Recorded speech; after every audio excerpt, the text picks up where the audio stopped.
Hello and welcome everyone. I hope you are good and well.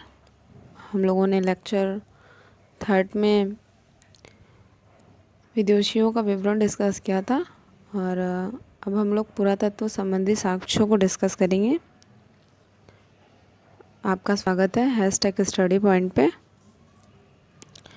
लोग start करते हैं पुरातत्व संबंधी साक्ष्य, जो कि बहुत ही इम्पॉर्टेंट है।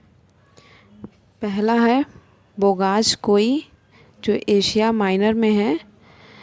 इसमें वैदिक देवताओं के साक्ष्य मिलते हैं, जो मित्र, वरुण, इंद्र, नासत्य,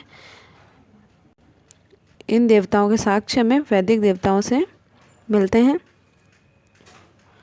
और गरुड़ स्तंभ के लेख से हमें भगवत धर्म विकसित होने के प्रमाण मध्य भारत से मिलते हैं और तथा गरुड़ स्तंभ के लेख पवन, राजूत, होडियोडोरस के साक्ष्य प्राप्त होते हैं।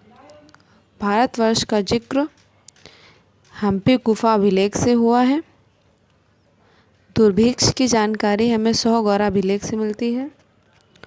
पूर्ण आक्रमण की जानकारी भीतरी स्तंभ अभिलेख से है। सती प्रथा का पहला साक्ष्य ऐरण अभिलेख, जिसके शासक भानुगुप्त से प्राप्त होता है।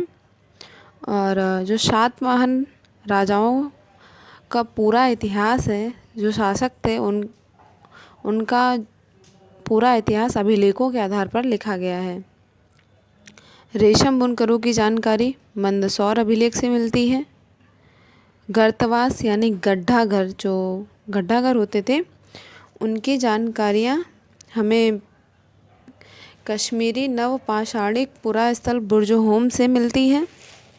और इसमें लोग सीढ़ियाँ लगाकर नीचे जाते थे। और प्राचीनतम सिक्कों को आहत सिक्के कहा गया था। इसके साहित्य को कसार्पण कहा गया था। और सर्वप्रथम सिक्कों पर लेख लिखने का कार्य यवन शासकों ने किया था।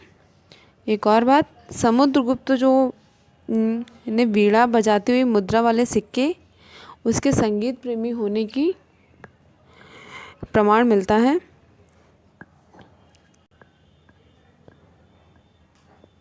और रोमन सिक्के जो प्राप्त हुए थे वो अरिकमेड़ू में प्राप्त हुए थे।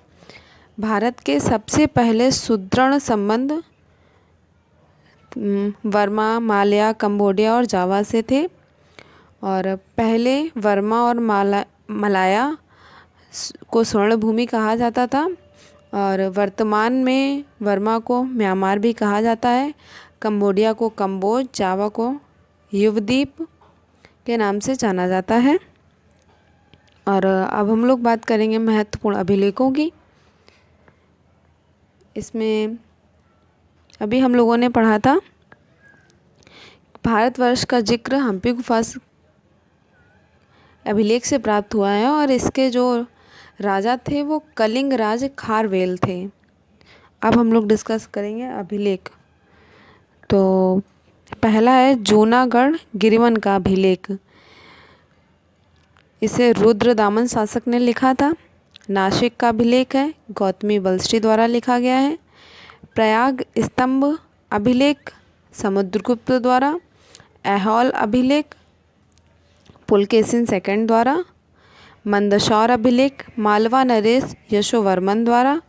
ग्वालियर अभिलेख प्रतिहार नरेश भोज द्वारा लिखा गया है। भीतरी एवं जूनागढ़ अभिलेख स्कंदगुप्त द्वारा। और देवपाड़ा अभिलेख बंगाल शासक विजयसेन द्वारा लिखा गया है। हम लोग अभिलेख सुन रहे हैं। जो ये अभिलेख शब्द है, जो इनका अध्ययन करते हैं या अध्ययन करने वाले को एपिग्राफी, अध्ययन करना एपिग्राफी कहलाता है।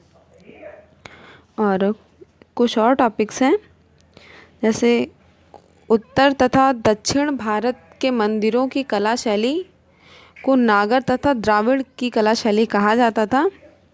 और दक्षिणापथ के मंदिरों के निर्माण में नागर तथा द्राविड़ दोनों शैलियों का प्रभाव पड़ा है, जिसे प्राचीन में वेसर शैली कहा जाता है। और मंदिर की रचना के संबंध के साक्ष्य में पंचायतन से मिलते हैं। और हिंदू मंदिर तब पंचायतन शैली कहलाता है जब मुख्य मंदिर 4 सहायक मंदिरों से घिरा होता है। मतलब कोई हिंदू का अगर कोई मंदिर पंचायतन कहलाया जा रहा है तो उसका मतलब ये है कि वो 4 मंदिरों से घिरा हुआ है। और पंचायतन मंदिरों के कई उदाहरण है, जैसे कांदरिया महादेव का मंदिर जो खजुराहो में है, ब्रह्मेश्वर का मंदिर जो भुवनेश्वर में है, लक्ष्मण मंदिर जो खजुराहो में पाया जाता है, लिंगराज का मंदिर जो भुवनेश्वर में है, दशावतार मंदिर जो देवगढ़ उत्तर प्रदेश में है, और गोड़ेश्वर मंदिर जो महाराष्ट्र में है। अब इतने ही पुरातत्व संबंधी साक्ष्य हैं। अब इसके बाद हम लोग प्रागैतिहासिक काल डिस्कस करेंगे। Thank you for watching my video.